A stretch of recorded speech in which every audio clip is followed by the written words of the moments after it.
ये हमारे पास alternating series आ गई है। ठीक है, तो इसकी हम एब्सोल्यूट कन्वर्जेंस और कंडीशनली कन्वर्जेंस देखते हैं। ठीक है, अगर हमारे पास जो सीरीज होगी एब्सोल्यूट वैल्यूज की, ठीक है, एक मिनट,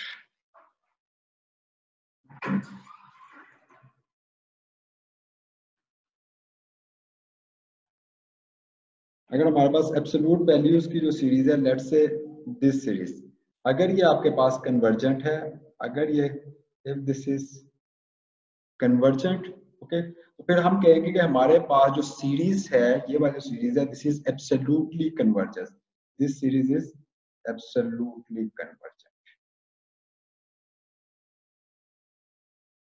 ठीक है, मीन्स कि आप उस सीरीज की एब्सोल्यूट वैल्यूज ले लेते हैं, हर टर्म की एब्सोल्यूट वैल्यू ले लेते हैं, और फिर वो जो सीरीज है, अगर वो वाली सीरीज कन्वर्जेंट है आपके पास, तो फिर आपके पास जो ओरिजिनल सीरीज है वो कहलाएगी एब्सोल्युटली कन्वर्जेंट।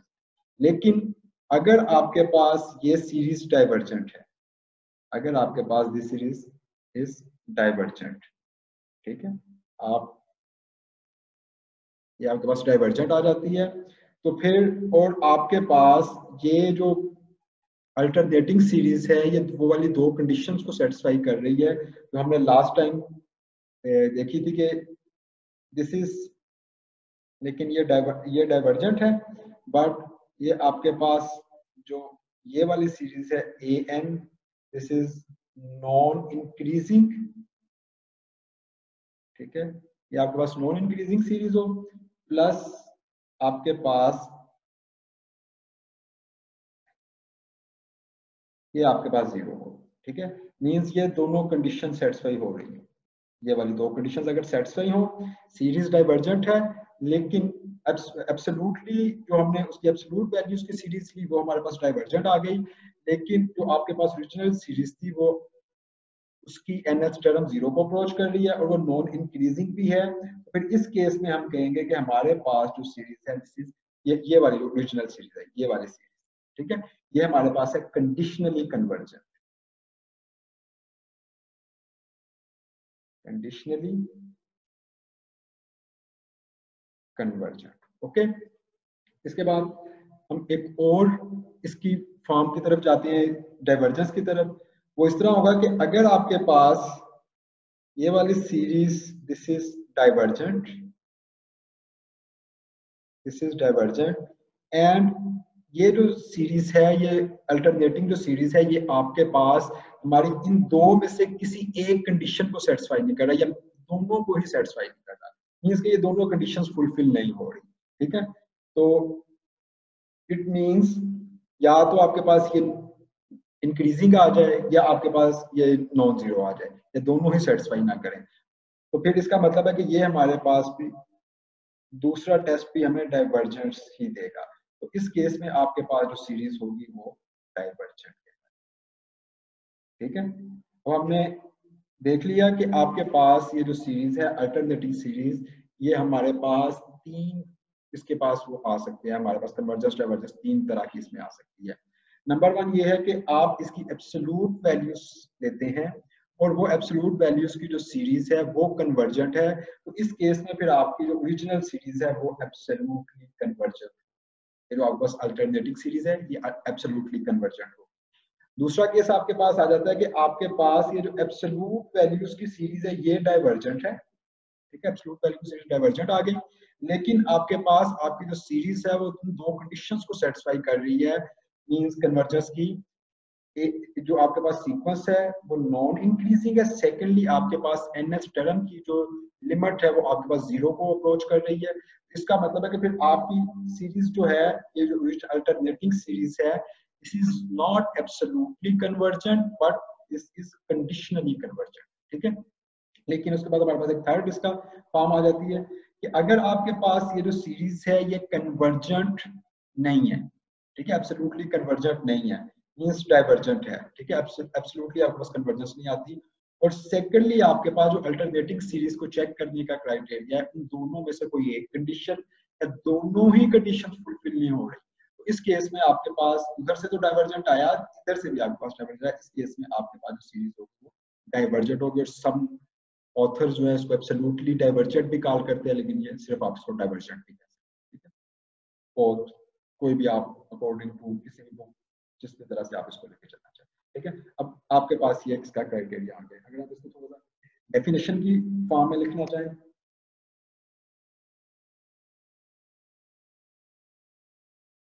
आपके पास आ जाएगा कि एन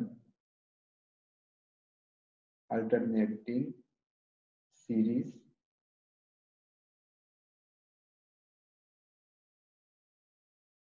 एन, ठीक है। यहाँ पे आपके पास इज एब्सोल्युटली कन्वर्जेंट, ठीक है। इफ आपके पास ये जो सीरीज है इज कन्वर्जेंट, आपके पास एब्सोल्यूट वैल्यूज की जो सीरीज है वो कन्वर्जेंट है, ठीक है। उसके बाद जो सेकंड आपके पास क्राइटेरिया है, इफ आपके पास ये सीरीज डाइवर्जेंट है, is divergent but an convergent, ठीक है। यहाँ पे हमें कन्वर्जेंस, एन की कन्वर्जेंस से मुराद वही दो कंडीशंस हैं, मींस वो आपके पास नॉन इंक्रीजिंग हो, इसकी जो सीक्वेंस, जिस सीक्वेंस की ये सीरीज है वो नॉन इंक्रीजिंग हो।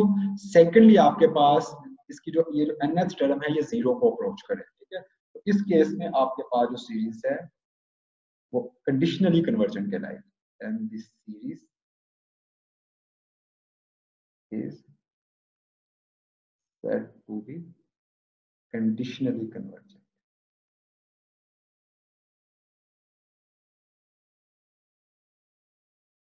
ठीक है। ये आपके पास कंडीशनली कन्वर्जेंट सीरीज हो जाएगी। इसके बाद हमारे पास इसमें एक और, यानी इसमें हम ये चीज चेक करते हैं कि हम इनकी कन्वर्जेंस को किस तरह से चेक करेंगे। देखिए, जिस वक्त आपके पास आप इस सीरीज की सारी टर्म्स की एब्सोल्यूट वैल्यूज ले लेंगे, ये आपके पास जो सीरीज है ये फिर नॉन नेगेटिव टर्म की सीरीज बन जाएगी, ये सीरीज आपके पास नॉन नेगेटिव टर्म की सीरीज बन जाएगी। तो इट मींस फिर हम इस सीरीज के ऊपर हम काशी रूट टेस्ट और रेशियो टेस्ट हम दोनों ही अप्लाई कर सकते हैं, ठीक है। यानी अब अगर जब आपने इस सीरीज की कन्वर्जेंस डाइवर्जेंस चेक करनी है तो उसके लिए फिर आप वही जो आपके पास दो टेस्ट हैं, जो पॉजिटिव टर्म सीरीज के, नॉन नेगेटिव टर्म या पॉजिटिव टर्म सीरीज के जो टेस्ट हैं वो फिर आप इस पे अप्लाई करेंगे, ठीक है। यानी अगर आप एब्सोल्यूट को चेक करना चाहते हैं तो उसके लिए फिर आपके पास वही क्राइटेरिया है जो आपने नॉन नेगेटिव वाला पढ़ा हुआ है, ठीक है। वो अगर आप, मैं आपको थोड़ा सा उस क्राइटेरिया को रिवाइज कर देता हूँ, ठीक है। आपको थोड़ा आइडिया हो जाएगा कि इस पे आपने ये जो आपके पास एब्सोल्यूट वैल्यूज की सीरीज है इस पे आपने किस तरह से टेस्ट अप्लाई किया। उसके लिए आपके पास एक रेशियो टेस्ट है, ठीक है। रेशियो टेस्ट में यही था। अब देखिए आपके पास ये सीरीज आ गई है ए एन, ये अब नॉन नेगेटिव टर्म्स की सीरीज है, ठीक है। ये आपके पास सीरीज है। इस केस के लिए आपके पास ये जो लिमिट है अगर ये एग्जिस्ट कर रही है और this is equal to some number L, ठीक है। तो फिर एल पे कंडीशंस हैं। नंबर वन, अगर आपके पास एल लेस देन वन है तो आपके पास ये जो सीरीज है ये कन्वर्जेंट है, ठीक है। ये आपके पास कन्वर्जेंट है।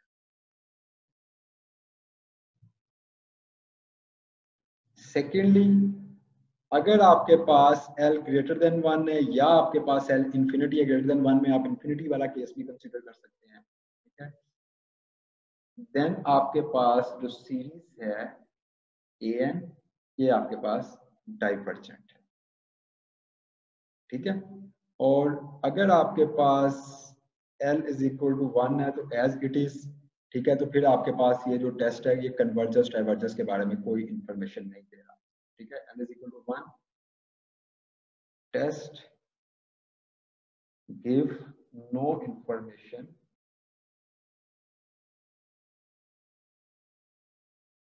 about convergence or divergence of the series.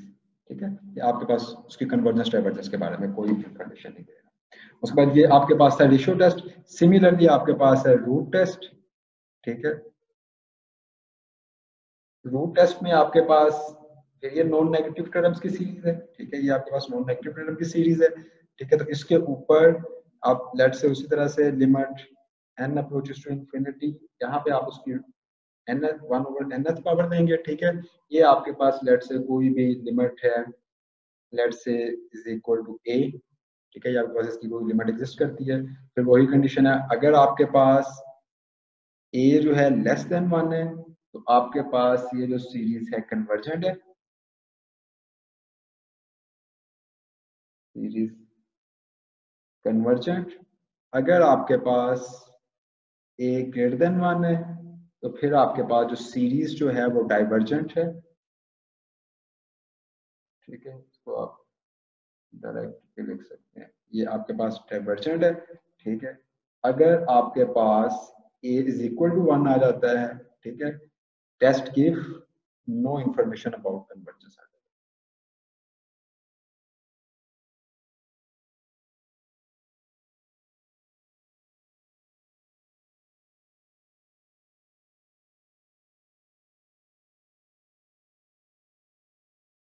Convergence are